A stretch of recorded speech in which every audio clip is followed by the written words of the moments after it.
കഥയുടെ പേര് ചിറകൊടിഞ്ഞ കിനാവുകൾ. ഒരു വിറകുവെട്ടുകാരൻ, അയാൾക്കൊരേ ഒരു മകൾ സുമതി, 19 വയസ്സ്. ഇവൾ സ്ഥലത്തെ ഒരു തയ്യൽക്കാരനുമായി പ്രണയത്തിലാണ്. നിലാക്കുടമേ നിലാക്കുടമേ. പക്ഷെ വിറകുവെട്ടുകാരന് തന്റെ മകളെ ഒരു വലിയ പണക്കാരനായ ഗൾഫുകാരനെ കൊണ്ട് കെട്ടിക്കാനാണ് താല്പര്യം. ഇക്കാര്യം സുമതി തയ്യൽക്കാരനെ അറിയിക്കുന്നു. തയ്യൽക്കാരൻ ഗൾഫിൽ പോകാൻ ശ്രമിക്കുന്നു. പക്ഷെ വിസ അത് കിട്ടുന്നില്ല. അങ്ങനെ നിവൃത്തിയില്ലാതെ തയ്യൽക്കാരൻ നോവൽ എഴുതാൻ തുടങ്ങുകയാണ്.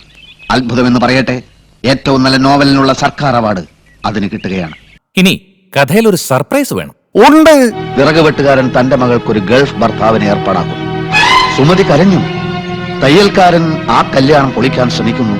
ഒടുവിൽ അവിടെ കല്യാണ വാദ്യഘോഷങ്ങൾ, ഇവിടെ പാലുകാച്ചൽ, പാലുകാച്ചൽ കല്യാണം, കല്യാണം പാലുകാച്ചൽ, കല്യാണം പാലുകാച്ചൽ. അത് അങ്ങോട്ടും ഇങ്ങോട്ടും ഇടവിട്ട് കാണിക്കണം. അവിടെ സുമതിയുടെ കഴുത്തിൽ താലി വീഴുന്ന സമയത്ത് ഇവിടെ കാച്ചിയ പാലിൽ വിഷം കലക്കി കുടിച്ച് തയ്യൽക്കാരൻ പിടയുകയാണ്. പക്ഷെ താലി കെട്ടുന്നില്ല. സുമതി ഓടി. തയ്യൽക്കാരൻ മരിച്ചില്ല, ആശുപത്രിയിലായി. ഡോക്ടർമാർ ഓപ്പറേഷൻ, ഓപ്പറേഷൻ, ഡോക്ടർമാർ, ഡോക്ടർമാർ, ഓപ്പറേഷൻ, ഓപ്പറേഷൻ, ഡോക്ടർമാർ.